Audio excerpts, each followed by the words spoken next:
Australia, the land of broad beaches, blazing bushfires and barbecues burning, where sports is faith and nature is king.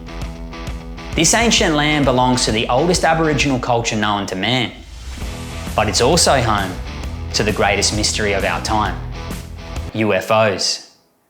What are they and where do they come from? One Australian scientist has been at the frontier for the truth down under since the 1960s. His name is Bill Chalker. Science is based on evidence, and the scientific method is a way of using that evidence to explain the world around us. But what happens when the explanation for the evidence is beyond our current understanding of the known universe, where more answers only lead to more questions? That is the UFO. Bill Chalker is an Australian scientist, mathematician and historical researcher. For 60 years, Bill has been investigating the UFO phenomena on the ground. He's worked with the likes of John Mack, J. Allen Hynek and Jenny Randalls. His approach has been based on the careful investigation of UFOs through experimentation and testing. What you are about to hear today is the work of a man who is engaged in forbidden science, who has followed the data and evidence no matter where it leads, where the pursuit of the truth is more important than the dogma of skeptics and believers. This is my interview with Bill Chalker.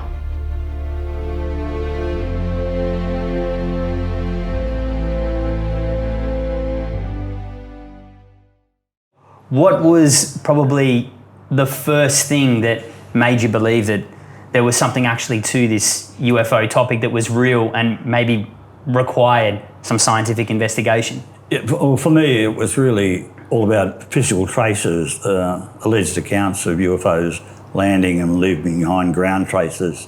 And historically, they were referred to often as flying saucer nests, particularly in the wake of the Tully episode that occurred during 1966. And even as a kid, I was collecting clippings, putting them into scrapbooks at that stage.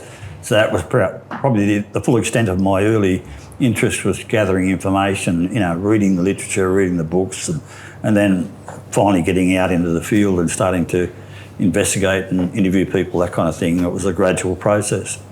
But I always feel that, if you're going to get into a field and study it like this, you really have to do your homework. You really have to get acquainted with the literature, the history, the sociology of it, all that kind of thing. And so for me, it was kind of a slow learning process. But I suppose I was used to working alone or with a few people rather than within the politics of a group, that kind of thing.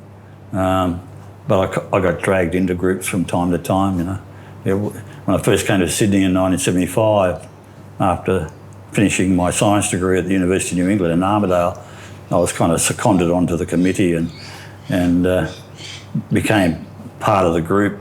But I never really liked the group scene. It was because you spent more time talking about the trivial rather than the social side of it, putting on lectures and all that kind of stuff, and not focusing on field investigations. And that's what I like to do, is go out in the field, interview people, that kind of thing.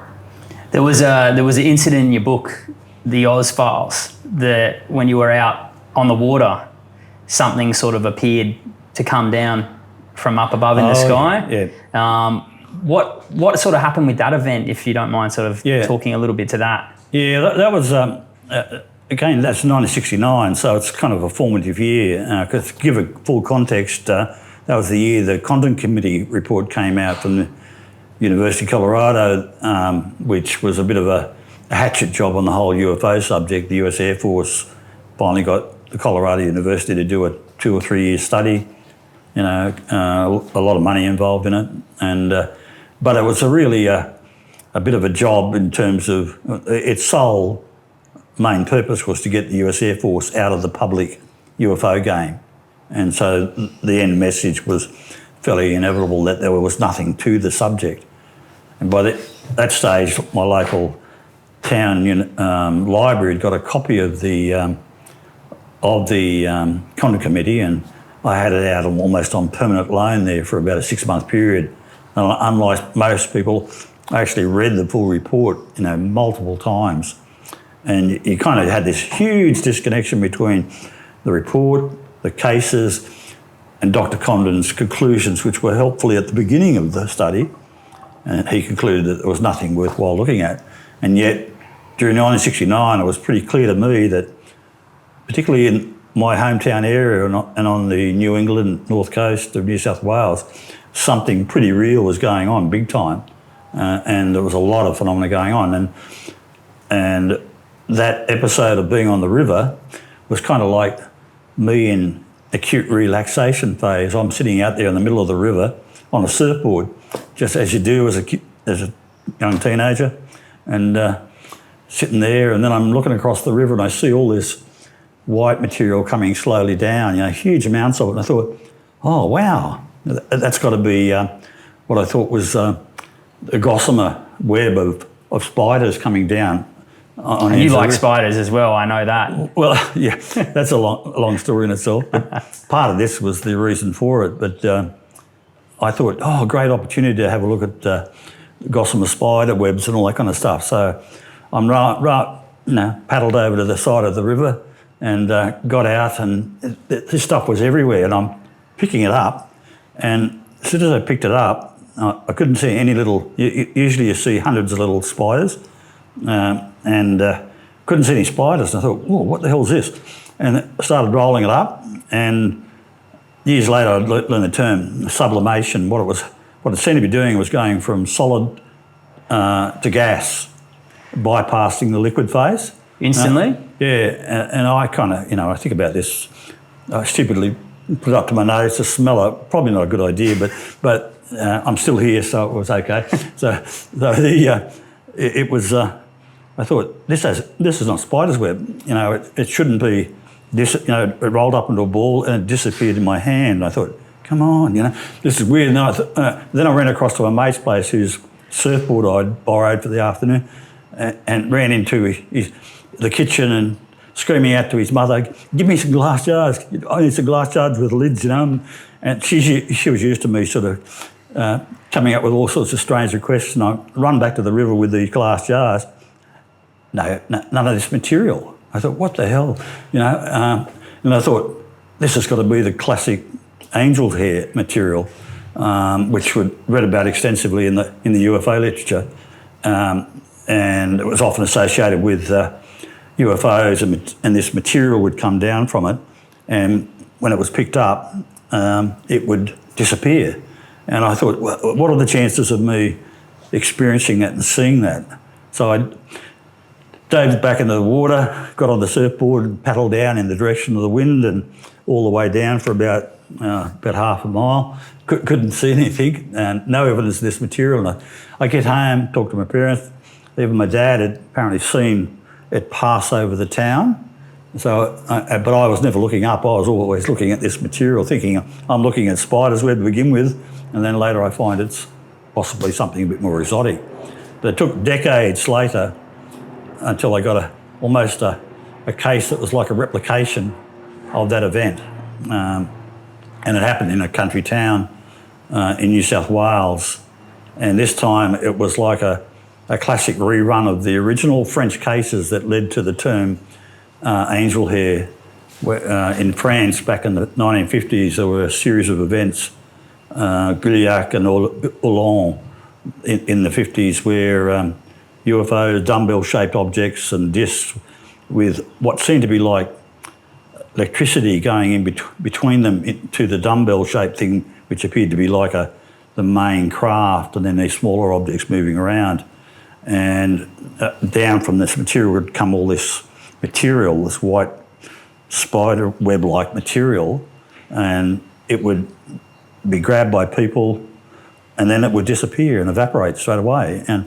And here in this town in northern New South Wales, near Tenterfield, this same thing was happening over again. It was, in fact, to me, like a classic rerun of the whole French UFO case from the 50s, even down to the detail of the dumbbell shape and the smaller objects going around. And what was there been, I guess, any indication as to what that actual material could be, if there has been any analysis done? Yeah, well, I ended up making how it appears? Yeah. I had a good friend there at the Atomic Energy Commission at Lucas Heights, Dr. Jeff Stevens, and he was a metallurgist there, and he did a lot of.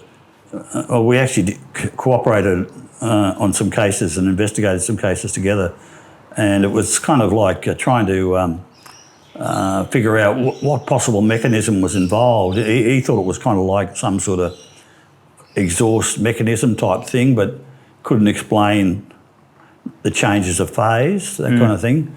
And so it's a fairly complex chemistry, but we'd obviously like a lot more material to deal with, but unfortunately it's a fairly rare phenomenon. But there are reports of it from time to time, but I get pretty excited when one happens in Australia, you know. You usually go a long way to check it out. And, yeah. It's always probably, we're a long way from everything, so it's nice to be in the home country. Yeah. But that focus on physical evidence is really what drove me to begin with, and that what got me to look at cases like Tully and the Bunga Walbin case during 1969 on that property that belonged to the member of the House of Representatives, and there were a lot of other cases. And by during the 70s, or by the end of the 70s, I was kind of summarising over 200 or 300 cases in Australia alone of ground traces, trying to eliminate prosaic factors. Yeah. And I think I got down to about 33 cases that I felt were pretty evidential of a correlation between a UFO, ground marking, physical trace, and the UFO event itself. That to me, it sort of presented fairly coherent kind of evidence that something real was going on, that something that was physically real. I wanted to get into as well, obviously, my first video I made was about my grandfather, who you know well. Yeah. So Group Captain Tom Dalton-Morgan was a Welsh Royal Air Force fighter pilot ace that had, ironically enough, been recruited secretly by the United States Air Force. And he, in turn, ended up doing, I guess, some studies into the UFO phenomena in the late 1940s. And that eventually led to him sort of, I guess, running Britain's nuclear weapons program down in South Australia at Woomera, which we know well. Yeah. And that led to his own UFO sighting and was a documented case. If it wasn't for the work that you'd done, then I wouldn't have discovered how deeply entrenched my own grandfather and my family was in this topic. Yeah. How did you first come about, I guess, Tom's case, and what did you make of it as well in regards to, I guess, validating the UFO topic? Yeah. Well, I was quite impressed with Tom Dalton-Morgan's story, simply because it came from a chap by the name of Ken Llewellyn, who happened to be the public relations officer at the Department of Defence in Canberra, and he wrote a book which included Tom's story called Flight of the Ages, and it was essentially, according to the Department of Defence, like the defence equivalent to Lady Chatterley's Lover, a sort of a notorious book that was an underground bestseller within defence circles, and it was essentially anecdotes of defence witnesses in a whole range of paranormal phenomena, but also including the UFO phenomena. And that's where Tom Dalton-Morgan, your grandfather's name came up, and that's where I saw the story for the first time. That he had that experience and a well-witnessed sighting at Woomera, of all places, in the late 1950s.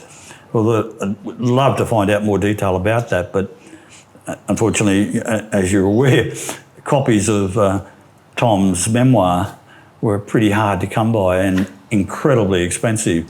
And so when you actually survived the gauntlet of my wife and calling on the landline, and who's calling? And it turned out Rhys Dalton-Morgan. I thought, oh, that name sounds familiar. And then as soon as I realised you're his grandson, I thought, wow, yeah, we're into this for sure. So, and here we are. Yeah, it's certainly led to a few developments. Obviously, it seems to be kind of an unfolding case still in itself. Yeah. I don't know how Tom would feel about him still having a good run after he's obviously long gone, but it seems like there's definitely more to the UFO subject in Australia, especially maybe revolved around the defence side of things. Absolutely. We know there's been, I guess, a fair amount of secrecy around this topic. One of the big things that seems to be prevalent is there seems to be a big effort to suppress or maybe hide information regarding to this topic in certain areas. Well, they would call it being, like national security perhaps, or public relations or whatever, or just being careful with their material and all that kind of stuff. But me as a serious researcher, I spent years trying to get access to their files. You would find that, they would say that there was, people can request access to the files and examine some of the files, but in reality you couldn't. And so I'd write formal letters and they'd largely be ignored. So I thought, what the hell, I'll target the Department of Defence and use the phone to start calling. I kept calling people, getting referred to people, and spent a couple of months. Basically, it still took a long time to get an answer to the question I kept asking. I wanted direct access of the files. I wanted to go in there and examine the files. And eventually, by the end of 1981, they said, yep, we've approved your access to the files.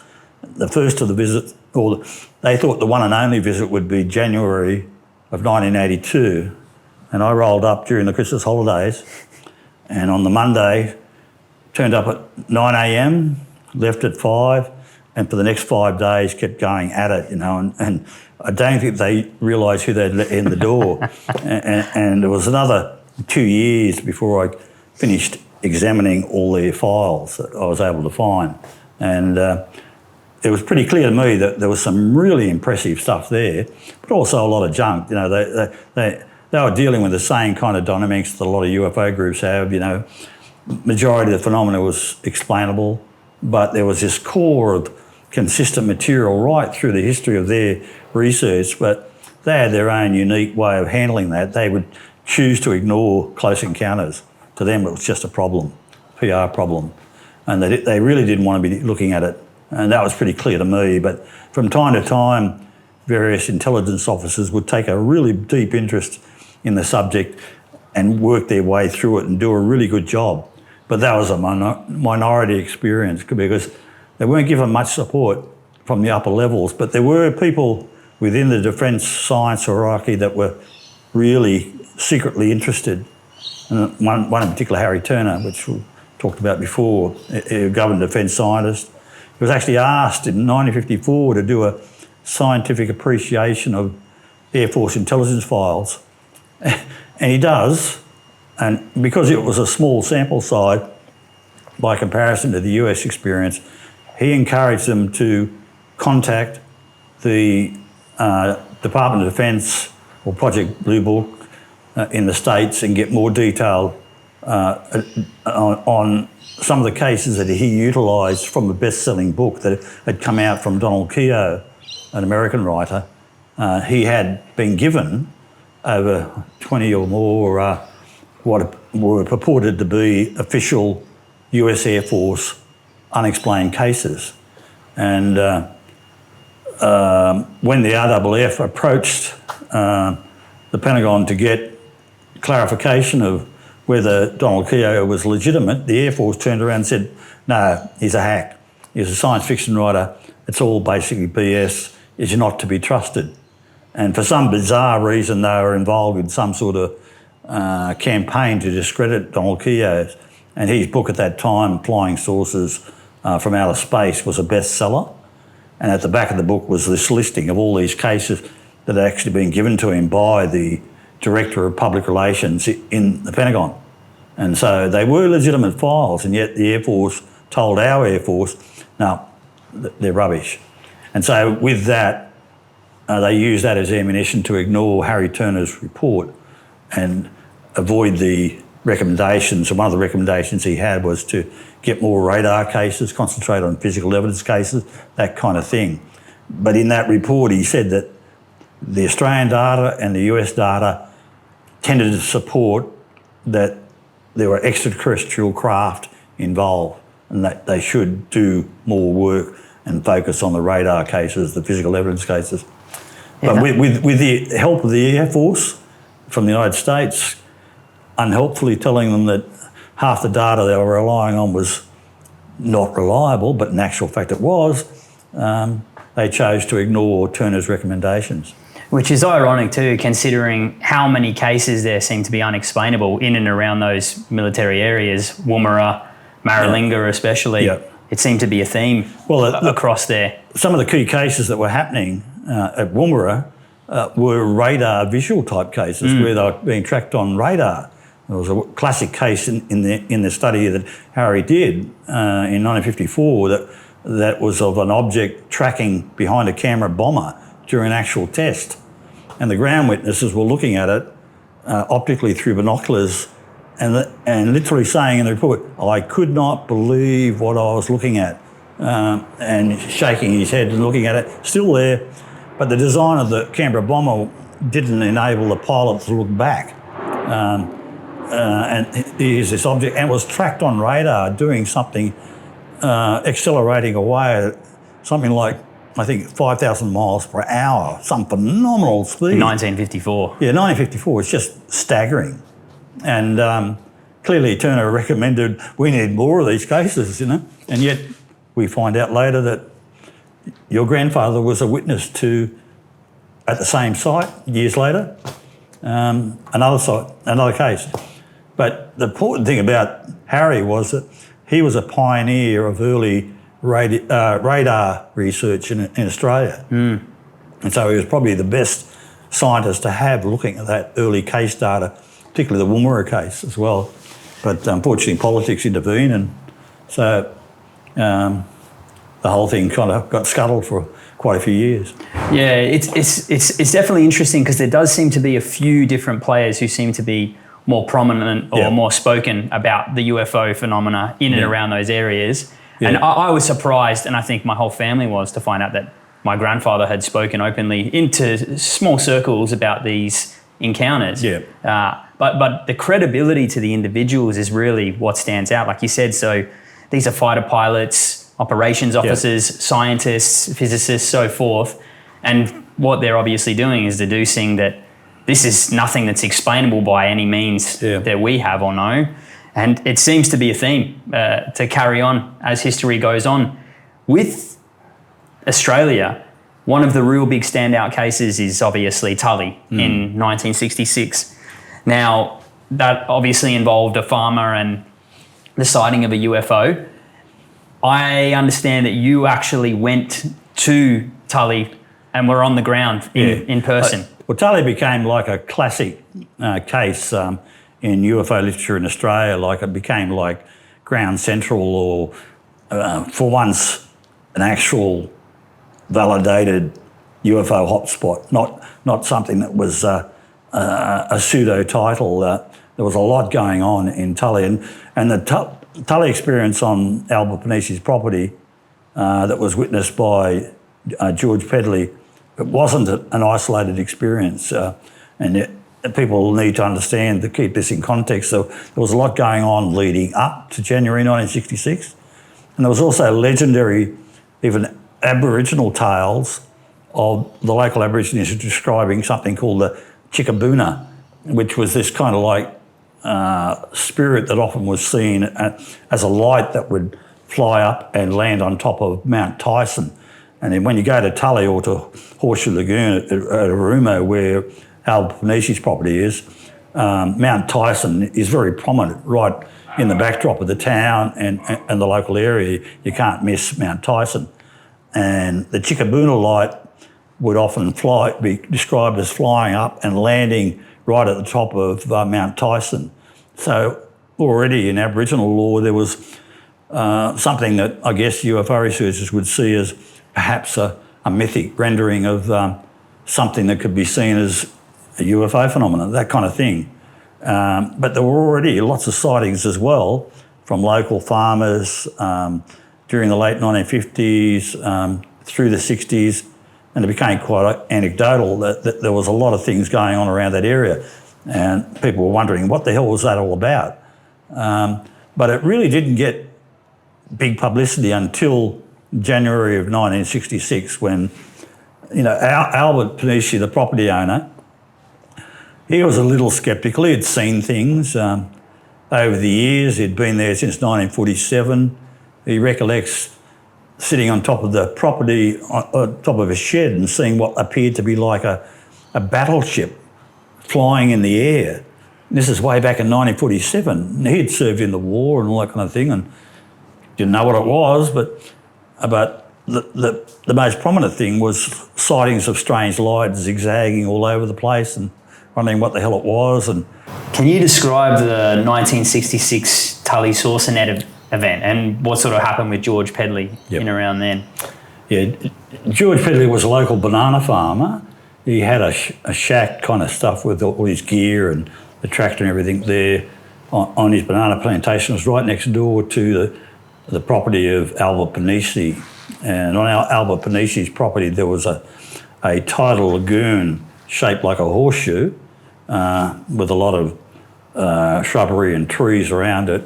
And because of its horseshoe shape, that's why it became known locally as Horseshoe Lagoon. And there was a sort of a track or rough road that would go through the property, which was George Pedley's shortcut to his banana plantation. So there he was at 9 a.m, approximately 9 a.m. on January 19th, 1966.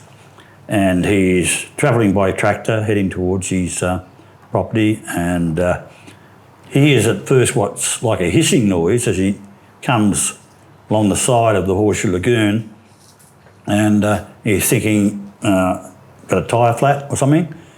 Gets off the tractor's still running, and then he becomes aware of this sort of noise increasing in pitch. He looks into the direction from where the sound was coming, and he sees directly above the lagoon, not in the lagoon, but directly above it, at eye level, appears to be like a dark grey disc type of, like two plates on top of each other, rising up like this. And it gets up to about tree height and then bottoms out into a bit of a curve and takes off. So it's short duration, but a very direct, close proximity observation of something pretty substantial. It wasn't misty or it's a clear ambiguous. Day. It was clearly something that was a very solid-looking thing. And he was flabbergasted and thought, what the hell was this? And he goes over to the lagoon. All he could see was black swirling water swirling in a clockwise direction. And he goes, he's kind of a bit wasted for the rest of the day. He's hanging about on Albert's property on his doorstep because he was very friendly with Albert and the family, and they'd gone to the beach that day actually, and it's not very far away. They come back and here's George sitting on the doorstep, and he's got a story to tell. And he says, Albert, you're not going to believe what I just saw early this morning. And it'd been a couple of hours, and they'd gone down and checked it briefly with another friend. And by that stage, what had appeared on the lagoon was no longer the black water. It was like a spherical type of floating pontoon of tightly intermeshed, what was called native swordgrass. That's the local name. Swordgrass reeds tightly wound together, so tightly wound together that it created this, in effect, a floating pontoon sitting on top of the water. And you can see all the classic photographs of it that show this thing approximately 30 feet in diameter. But it also had this indentation on the top of it that appeared to be the shape of the object that might have superimposed itself onto the thing, like stamping down with a whole lot of weight. So you had something pretty physical and pretty unreal there. Albert and George immediately checked that you could set a person on this thing, and then word got out and it became a local media sensation. And probably George Pedley regrets to this day that he actually reported it, because and Albert obviously somewhat regretted it, because literally within a few days hundreds of people were turning up onto the property. Got reported in the local papers. George's story is told allegedly in his words, and he said to me years later, I never use the word spaceship, for example, but the account says saw a spaceship, that kind of thing.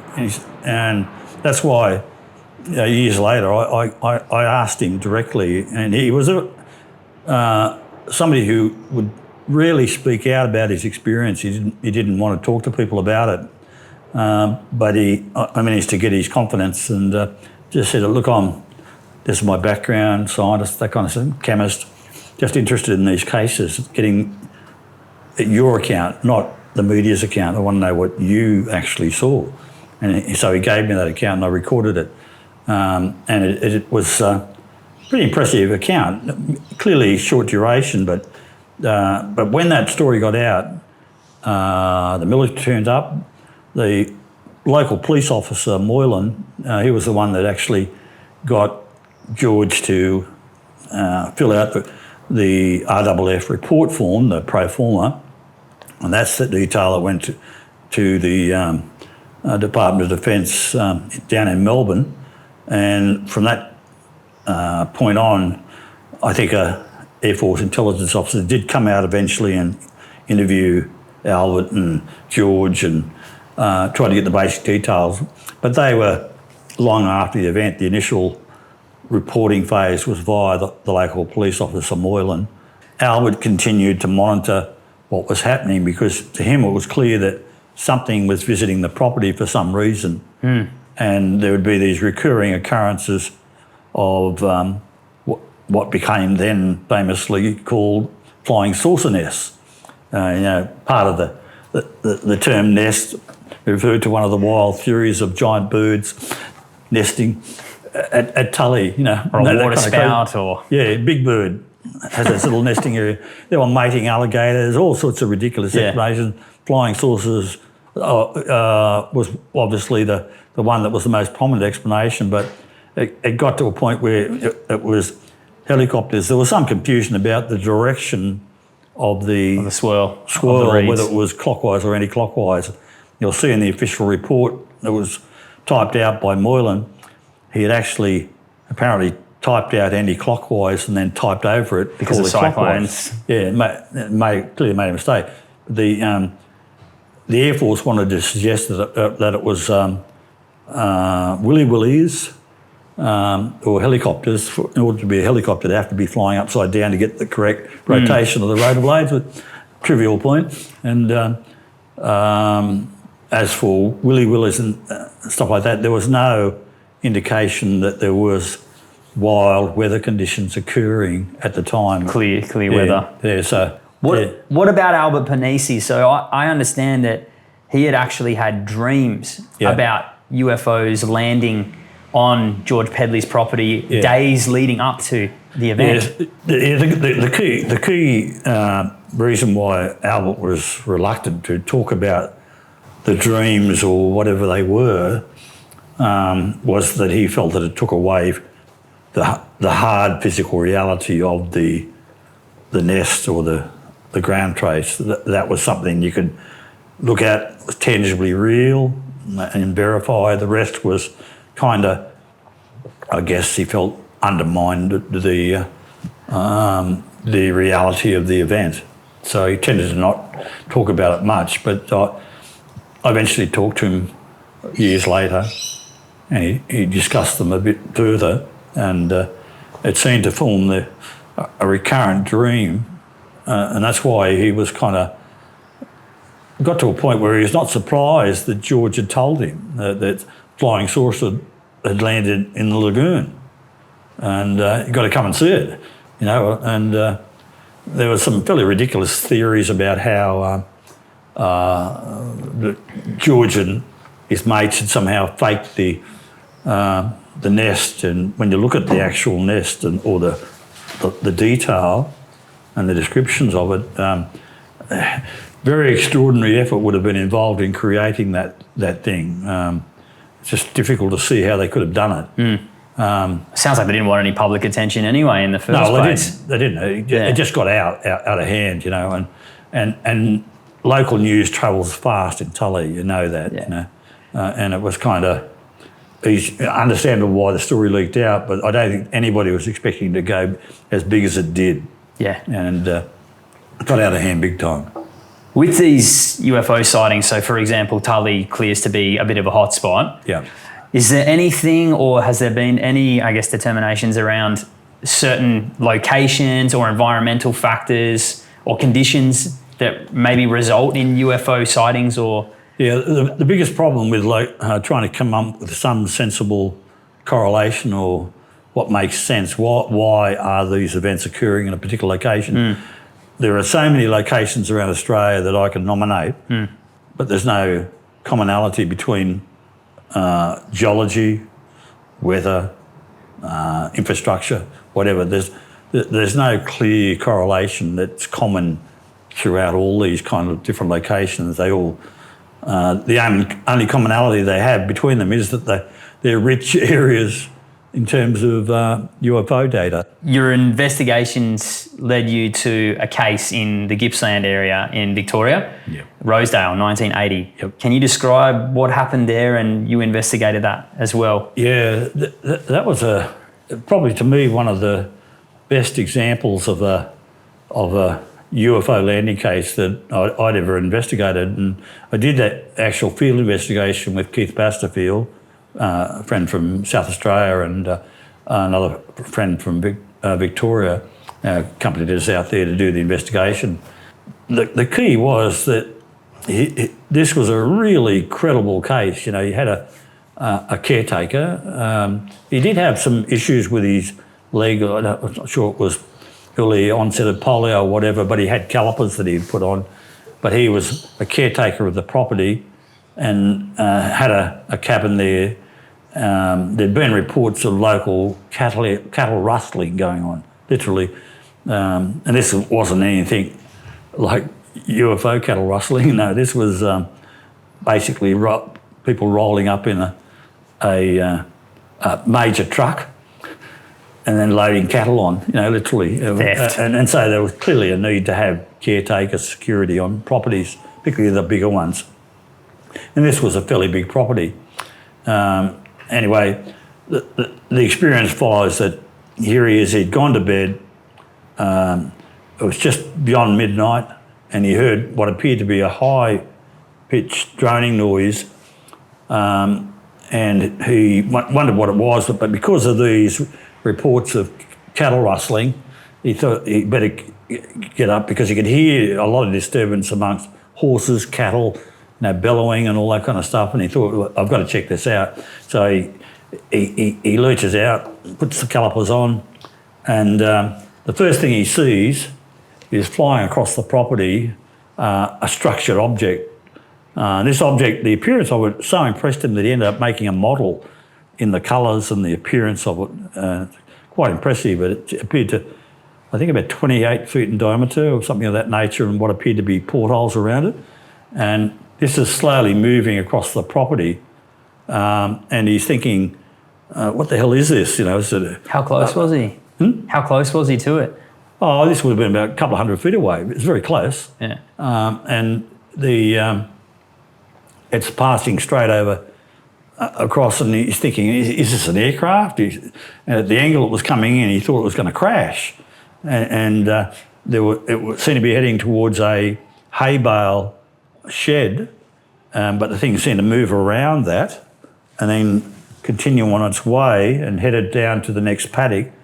And in the middle of that paddock was a 10,000-gallon concrete water tank.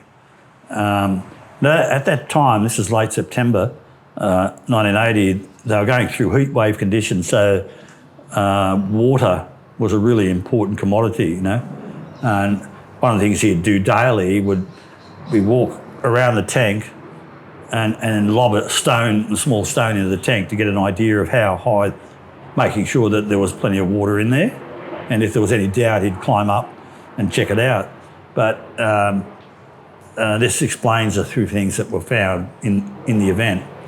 And he sees this thing go right across the property, past the barn, head out towards the water tank, and it appears to then land on top of the water tank. It's either sitting on top of the water tank or hovering directly above it.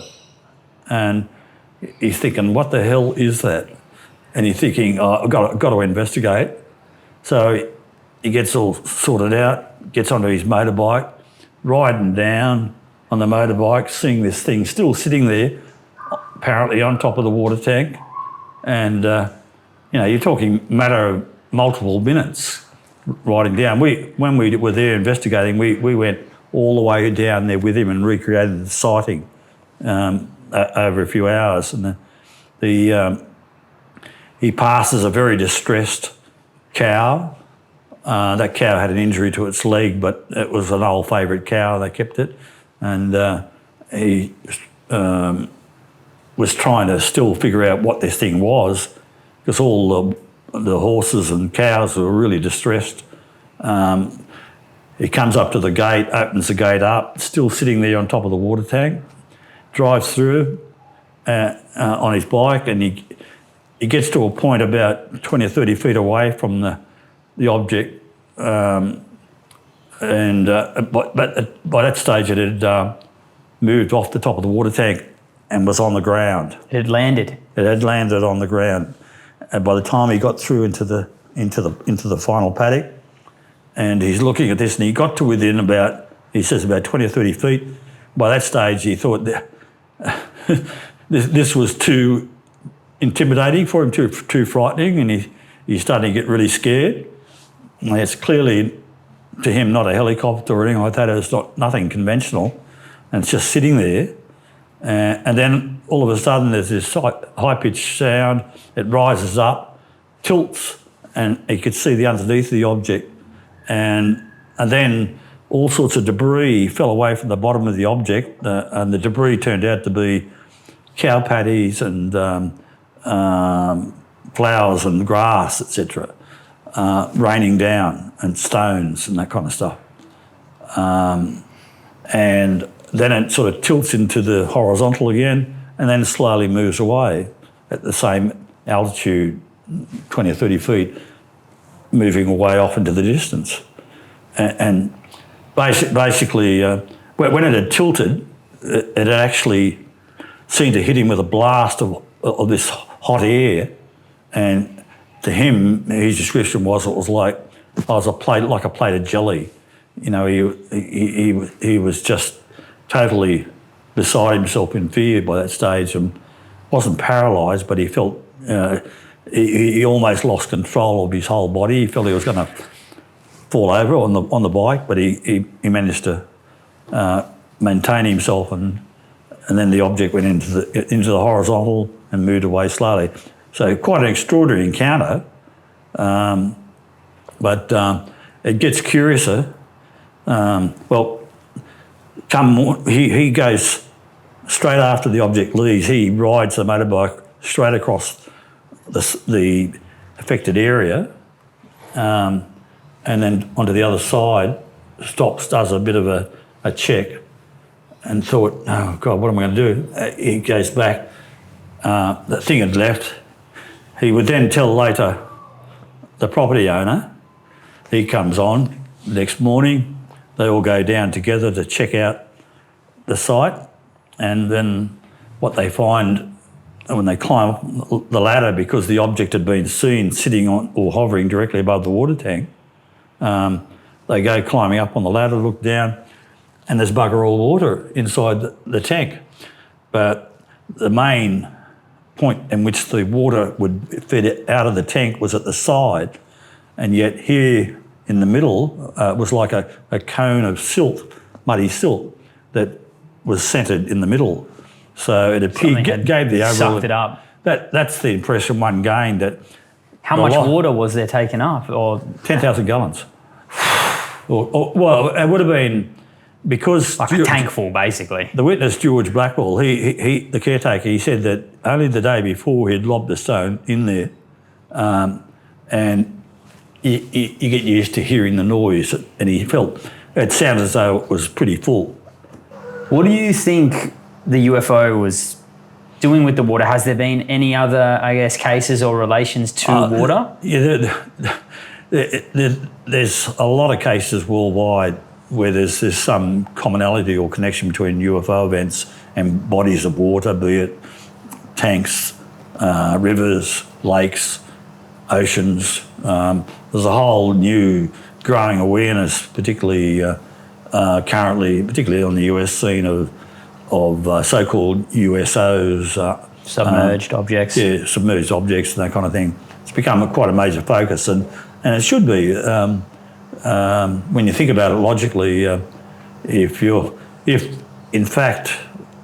what's behind this involves some form of non-human intelligence, the best way to keep a low profile would be to hang in the ocean. Yep, because we don't know less about it. We know less about our oceans than we do about the rest of the planet. You know, it's so much that has been unexplored, and it's an area that it's becoming a big focus. And I note that Richard Dolan, the historian's coming out with a 2-volume work on USO cases, etc. And he mentioned a case that I was aware of, which was, as it turned out to be, 1964 in Australia.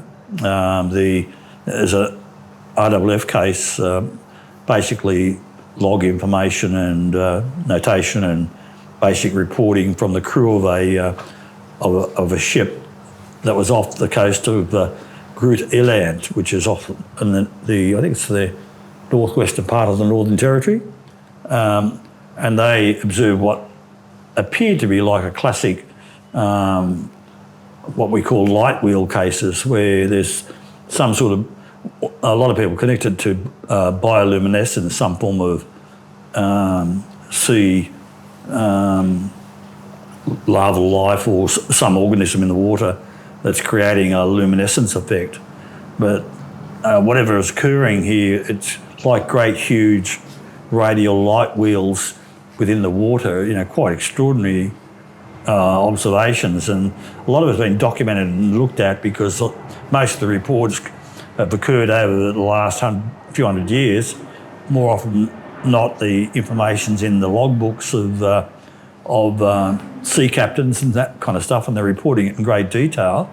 They're awfully consistent, and that's what was occurring in this case off the Northern Territory coast of the ship. But what made it a little different was that while this strange light patterns were occurring in the water around the ship, the compass was going haywire during the event, and so they lost all control or direction finding capability during the appearance of this light wheel. So that's one case that Richard Dolan mentioned in great detail in an interview he recently did. So there was magnetic interference. Obviously magnetic.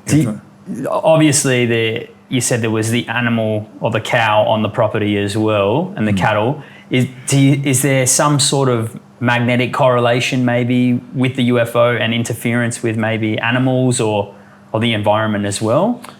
When it comes to animal effects, you've got a lot of issues that you need to be a bit careful about, whether or not, obviously, if there's something unusual that occurs in their environment, they'll react to it. But when they become truly distressed, you got to wonder about what is the connection.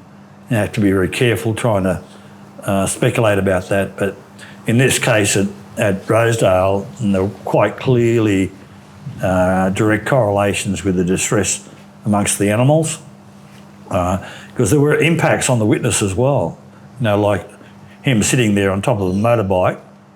Admittedly, if you just saw what he claims he saw, you would be a little perhaps frightened. Yeah. And bit of shock. But he described it like he thought he was going to lose it and collapse on his bike. So is he implying that the UFO is almost inducing some sort of state of fear maybe, or is there some sort of side effect? He thought of it the was UFO? more than fear. You know, like he felt as though his terminology to us was he felt like he'd turned to a plate of jelly, quivering, you know, and literally losing control over his body. But he's sitting there on top of a motorbike. Now, some of the account centre suggests that he might have fallen over, but I don't think he did. he remained on the bike, or appeared to remain on the bike. But in the wake of that, you've got to bear in mind what type of guy he was. The caretaker, George Blackwell, he was a real typical tough dude, like as the words he used to us was, "Mate, I'd rather drop dead before I went to hospital or saw a doctor." That's his attitude, hard ass. Yeah, when the doctor sees me, I'll be dead. That's it. Period. He wasn't going to present himself to hospital. So that was one we were kind of encouraging him. Perhaps you should have a bit of a checkup. Yeah. But I don't know whether he ever did in the end. So he was pretty crook after that incident? He was crook for a couple of days. He said that his watch also refused to function whenever he put it on. So there were a whole range of effects. But it got even more interesting as well. Like we did as I mentioned, when the object tilted, there were indications of debris falling away from the bottom of the object. Well, some of that debris included stones, and we had a correlation as it moved away with the stones falling away from the bottom of the object. The actual size of the objects, the stones that we found leading out away from in the direction where the object went, seemed to have a physical weight size correlation to the further away they got from the event. So the point I'm trying to make here is that this is one of those cases that had a lot of independent information that kind of came together to really very impressively confirm that there was a real physical object creating some sort of very unusual effect. So it was a very striking case. Was there any evidence or trace materials left behind from the UFO, or any radiation, anything along those lines? In the analysis work that we did, and admittedly it was limited because a lot of it was sort of beg, borrow, buy stuff.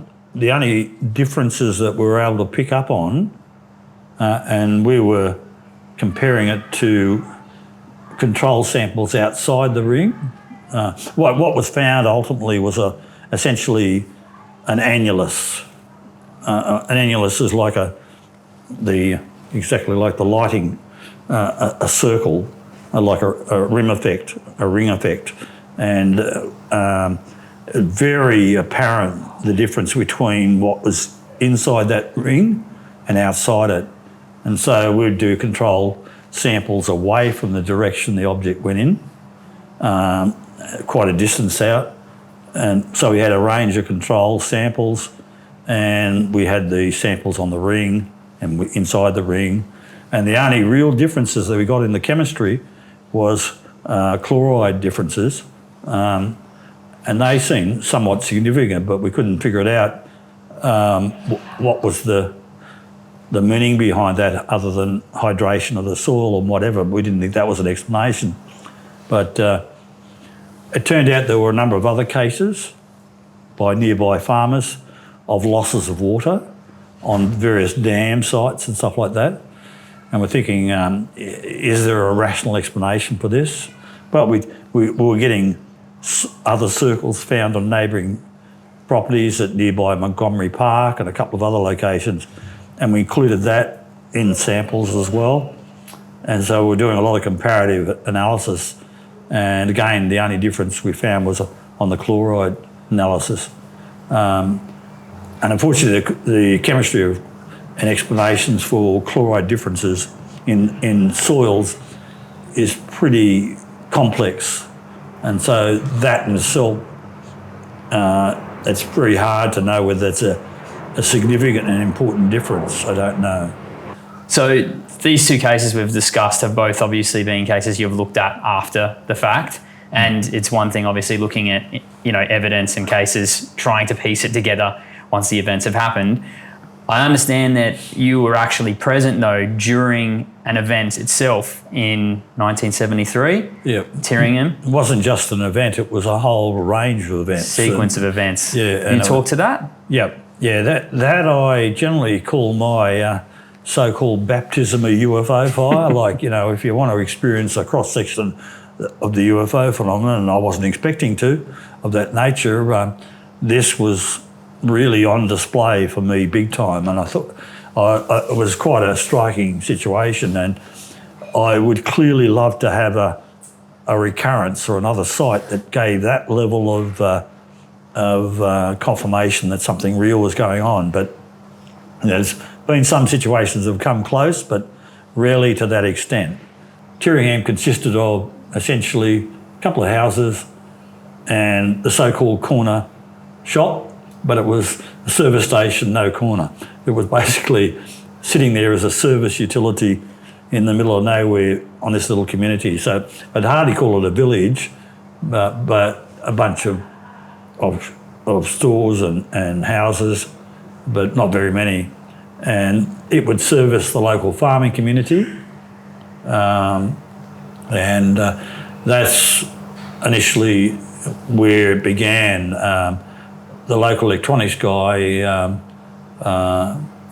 Warwick Ford, he and his wife Sandra were staying in a property called Mollydale, just up behind the corner store up in the hills behind it, and it was there that they started to notice what appeared to be these pretty weird lights that would fly backwards and forwards over the land, heading particularly towards what was called locally Boney Mountain. I think it's Mount Copeland is its formal name, and these things would do all sorts of exotic movements, like one classic example, flying along like this, it'd stop, do a loop-the-loop, come back as if it was flying along, seeing something, and then would just stop.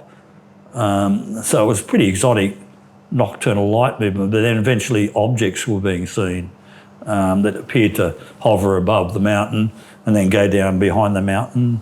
A whole range of things that were being seen. And so when I heard that Warwick was going to be passing through Armidale heading to Tyringham on one of these weekends, I said, pick me up, I'll come with you. And so off I went with him and spent the weekend there on their property and started interviewing dozens of people that had already, by that stage, and this is late March, early June of 1973, lots of people within the area. And you have to bear in mind that these people were not reporting it to media, they were just describing these events in amongst their own community.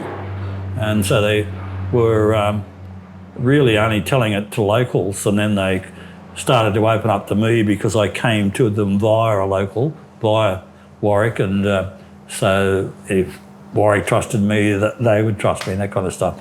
So they started all opening up, and I was busily spending the entire weekend talking to dozens of people, recording all this kind of stuff. But on the first night I was there, I didn't see anything. But eventually in subsequent visits, sure, started to see some pretty awesome things. What is it that you saw? Yeah, the main thing about Tyringham was that it represented an opportunity not only to be the recorder of other people's sightings, but to actually observe it myself. Not only myself, but other people that I brought to the location as well. And to me, that was like the classic mainstay of scientific experimentation, that you've got repeatability. You're not just relying on anecdotal information from somebody else. You're actually witnessing it and attempting to record the phenomena.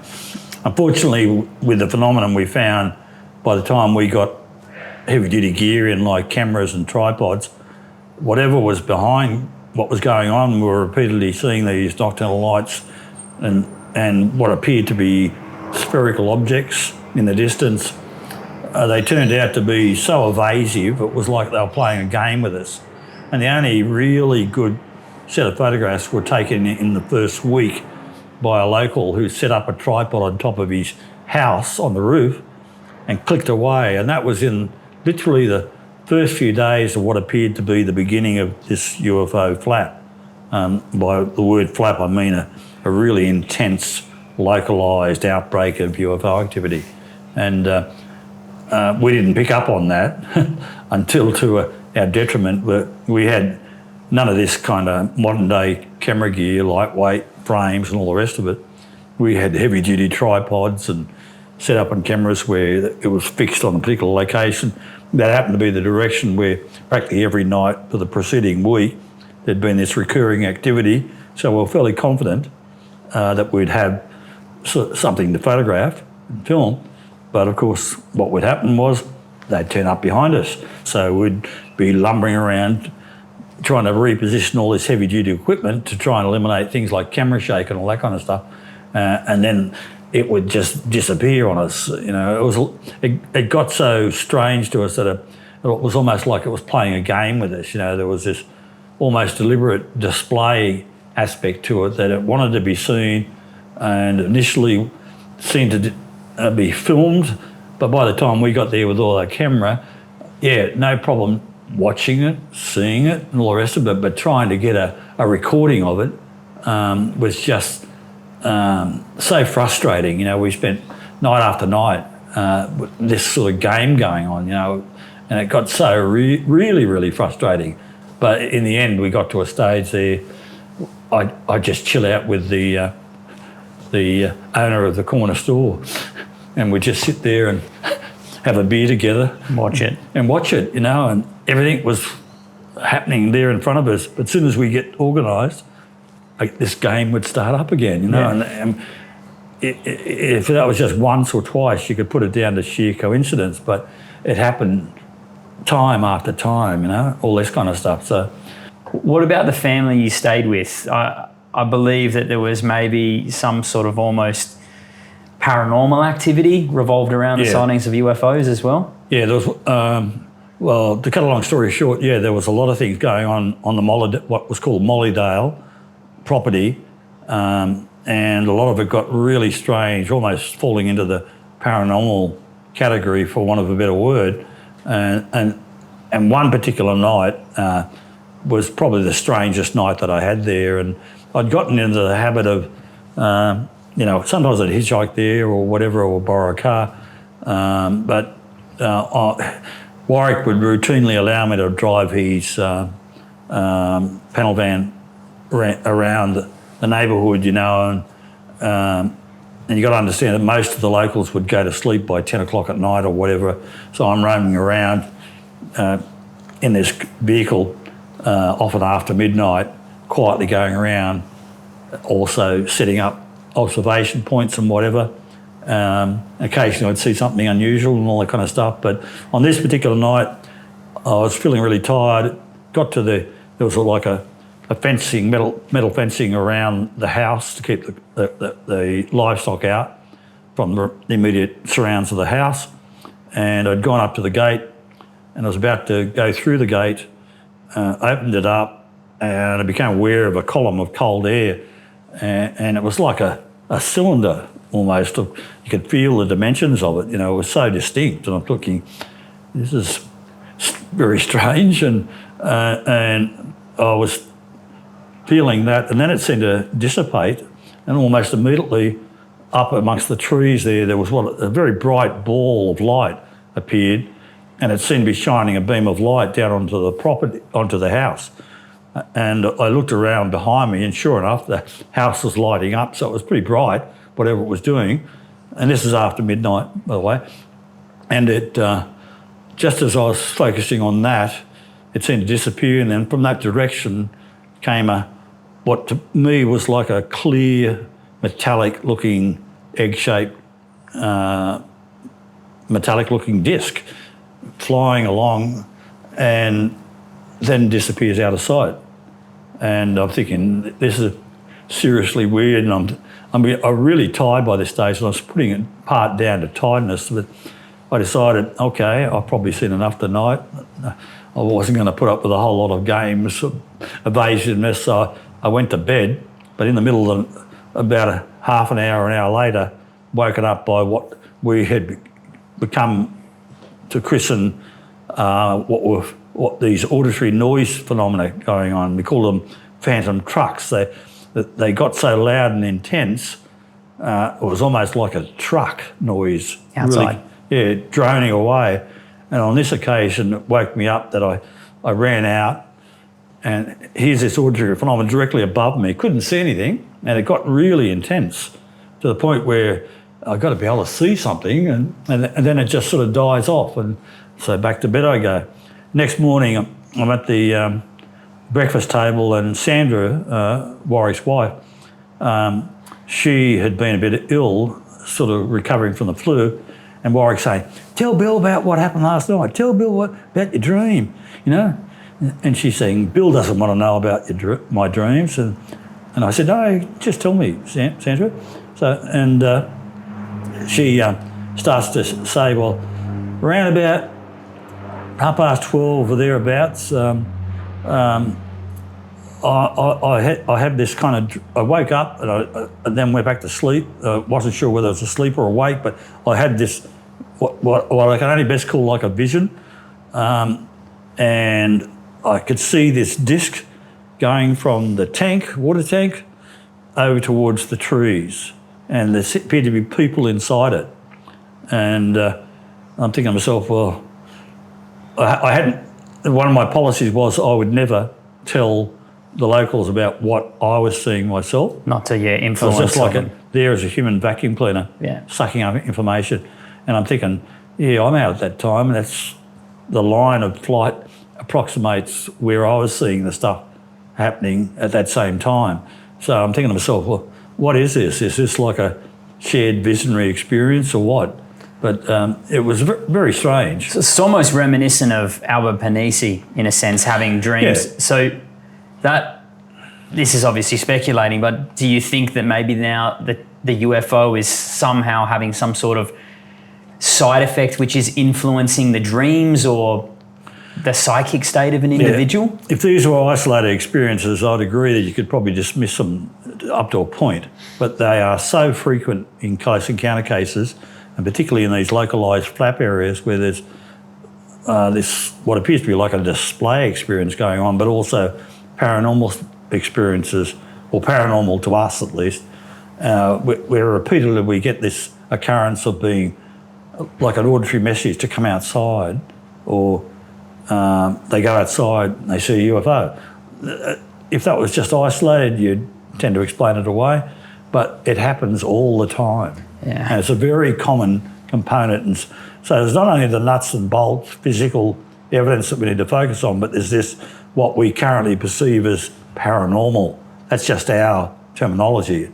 It might not be relevant, it might be an aspect of the phenomenon that could explain this, but there's clearly some sort of linkage between what we currently call the paranormal or psychic or whatever and the UFO phenomenon. It happens too frequently. It's not in Australia, it's worldwide. Like literally hundreds of cases like that. Even in close encounter cases that occur within the Sydney area in highly built up areas have this kind of paranormal aspect to it as well. Fascinating. What do you think is controlling the UFOs? Do you think that they're being controlled by individuals, or they are, maybe automated? Well, yeah, the obvious answer to that is what I would term the entity problem. Entity. I mean, how do you explain literally hundreds, thousands of cases worldwide of entities stepping out? It's not just remote small objects or larger objects. There appears to be some sort of entity that seems to emerge from a lot of these cases. Are they biological or whatever? A lot of them seem to be biological.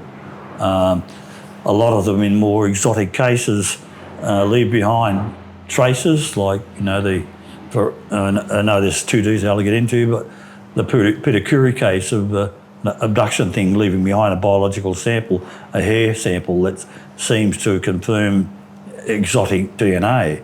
Doesn't prove it's alien, but it certainly indicates that there's something tangible to look at. And the more we look at it and the more scientific approaches we apply to it, the more sound our explanations become, because we're basing it on something recordable like DNA sequences, that kind of thing. Do you think UFOs are attracted to certain individuals or families? What seem to be the indicators, if any, that they might be? Yeah, well, there was a family that lived on the outskirts of Tyringham up at a place called Cockatoo Creek. They had, the woman concerned on that property had recurring psychic experiences, but these began in Sydney and then they moved to Cockatoo Creek. While in Sydney, she'd have this recurring daylight experience of standing at standing at a window and seeing these silver missiles, what she thought were missiles, going across the sky. She kept having this recurring vision, and she thought, what the hell is that all about? Anyway, months later, they moved to Cockatoo Creek, just to the north of Tyringham, and the husband's just completed all the renovations. The new kitchen's finished, and she's standing there for the first time at the window, and she's looking out the window, and that's the vision that she saw back in Sydney months earlier. But the only thing different was no missiles, nothing there. And she thought, what does that mean? You know, like I'm now seeing the vision, but without the UFOs. Meanwhile, they start to see things themselves, and also they became aware of the action occurring only a few kilometres down the road at Tyringham. So there is this paranormal element that keeps recurring to the point of being very blatant. Now, she had out-of-the-body experiences, apparitional experiences, that kind of stuff as well. So she'd fall easily into the class of people that seem to have a richness in paranormal experiences, and yet they're happening within the context of the UFO experience as well. Now, whether one generates the other, it's still unclear. Where do you think these UFOs are coming from? Yeah, the $1 million question. Give me $1 million and I'll give you an answer. Do you think I'm joking. Yeah. Do you think they're coming from one place, or do you think they're coming from a multitude? Oh, look, I don't think there's any simplistic answer to this. If, for example, you followed the so-called entity problem and listened just to the narratives that seem to emerge from these so-called alien entities, you would be very confused because they give all sorts of crazy answers, that kind of thing. You don't know whether you're dealing with the complex mental interplays or distortions of reality, that kind of stuff. So to me, there's no simple answer. What I'd really be encouraging everybody to do is step back, look at these things objectively, don't ridicule them, gather the information, and make intelligent interpretations after one carefully assesses what's going on. But really, more often than not, we get ridicule, isolation of people. They're afraid to talk about their experiences, and so that's not what we should be doing. We should be openly examining this and trying to get to a better understanding. And the best way to do that is to at least keep an open mind, examine it carefully, and draw appropriate conclusions. Why do you think people should take UFOs seriously? Just based on my own personal experience alone, by trying to carefully assess the phenomenon, whatever it is, I keep an open mind. 5 decades of research tells me that there's a real physical phenomenon going on here. It has fairly uncertain but very persuasive, what we would currently call paranormal, in search of a far better term, but there are clearly events that make it more than just a physical phenomenon. There's some kind of display aspect to it. There's some type of real tangible experience going on.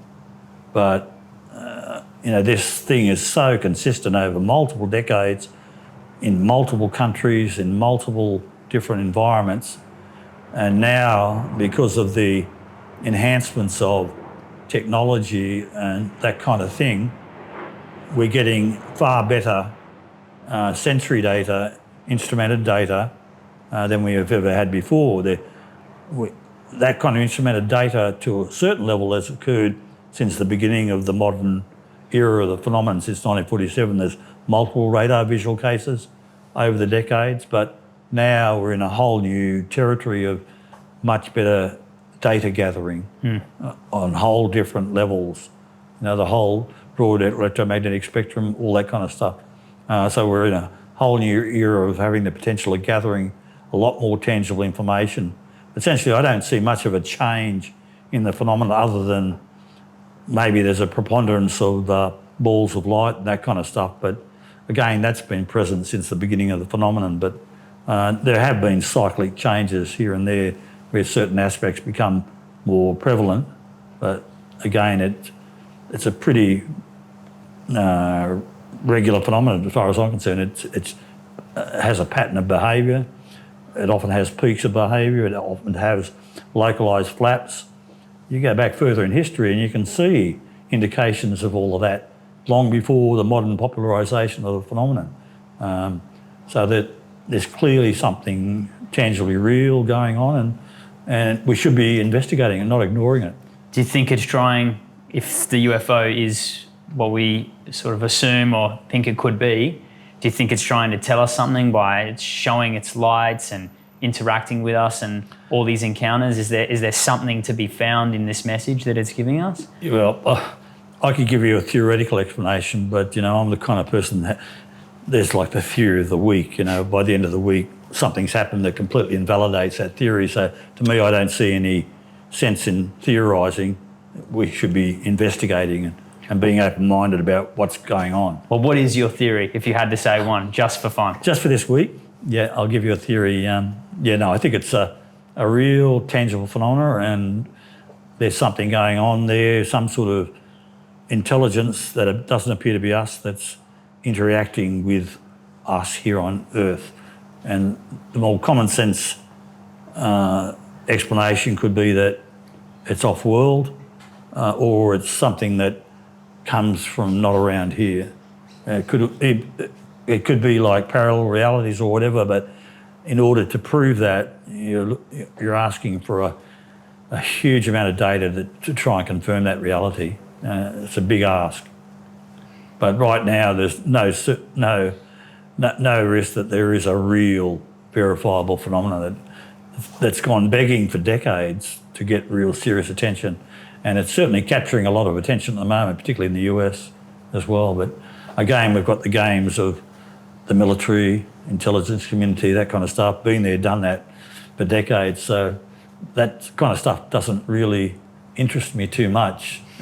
To me, what should be happening is a multidisciplinary, open-minded, well-documented inquiry, well-funded as well, that should be shared openly, not kept compartmentalised by the military intelligence community. But they're clearly experiencing the same sort of thing that civilians worldwide have been experiencing for decades. Yeah. I guess if it's as complicated as it appears, it's going to need as many specialists in different faculties and fields as possible to try and help get to the bottom of this. Yeah. Well, that's the thing that pleases me the most about what's been happening in the last, since 2017. A lot of attention's been drawn to the subject, and what's happening more and more is that there is open-minded, broad-based inquiry from many different intelligent areas, universities, academics, technicians, all that kind of thing. There's a whole new generation of people looking at it with more equipment, better equipment, improved equipment, video equipment, all that kind of thing. RV Loeb's Galileo program is a classic example of it. I'm an advisor of the Society for UAP Studies, and the only one down here in Australia. And the main thing I like about that organisation is it's attracting all sorts of different disciplines into the subject. And I think the UFO subject, or should I say UAP subject? No. But yeah, I'm in the same boat. It's opening it up to a much broader based inquiry, and I think the subject will benefit from that multidisciplinary approach. I hope so. Yeah, it will. So there's clearly been documentation and sightings throughout history of strange objects in the sky. Do you think that the UFO appears to the society or culture based off its technological or pop culture understanding of the time? Yeah, there is some evidence that supports that, but it's very hard to be certain about it. You know, you've got the airships of the 1890s, your ghost lights and stuff like that, airships that continue to be seen through to up to about 1910, and then it suddenly becomes sort of random discs being seen. You got the Foo Fighters during World War II, and then we suddenly got these so-called flying saucers during the 50s and 60s, and then it's gone through multiple kind of changes of appearance. Sometimes it seems to be like evidence for cultural tracking and that kind of stuff, but and might argue for the phenomenon itself, if there is a coherent phenomenon connected with it, and it appears to be, is it changing its appearance to fit the culture, to just be slightly ahead? You know, there is some support for that idea, but it's hardly an absolute confirmation of it. It just gives that appearance. One of the crazy cases I've been looking at, which one of my favourite focuses at the moment, is the old Frederick Birmingham story from 1868. It appears to imply that some sort of flying arc or whatever landed in Parramatta Park back in 1868.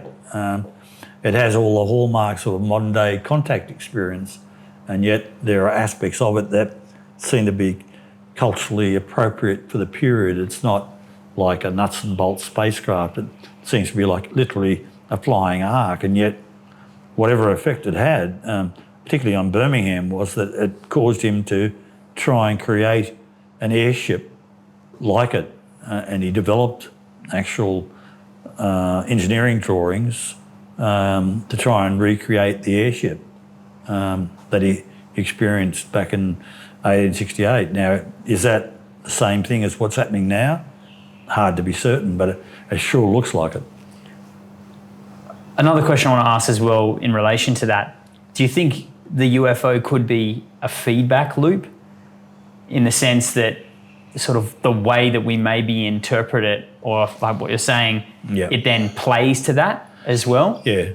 I think we as human beings, we tend to get too tied up in that. We see it from our own limited perspective. You know, it makes sense to us. It gives it probably some sense of comfort that something's interacting with us, and we may be getting it 100% wrong, and that the ultimate answer is something completely that we haven't even figured out just yet. That's why I tend to argue, you know, that's probably the UFO theory of the week. You know, there's going to be something that will happen that will change our entire interpretation of what's going on. So I've learned to be comfortable in my own ignorance. You know, I'm happy to have that ignorance. I don't understand fully what the phenomenon's about, but I certainly indicate that it's real. It's been happening for decades, and it's something that we ignore at our own peril. I think we should understand it. It's something that's clearly present, and it's certainly more than a sociological thing. It's not totally invented by the human mind. It's something real, physical, interacting with us. Amazing. Well, we've covered a lot of ground, Bill. We certainly have. I appreciate you taking the time to go through it all. I'm sure we could actually sit here all day and go through a million more questions, but we'll have to save that for another time. Excellent. Thank you so much, Bill. It's been a pleasure. I've enjoyed it. Yep. Yeah. Fantastic. All right, mate. All the best, and thank you. My pleasure.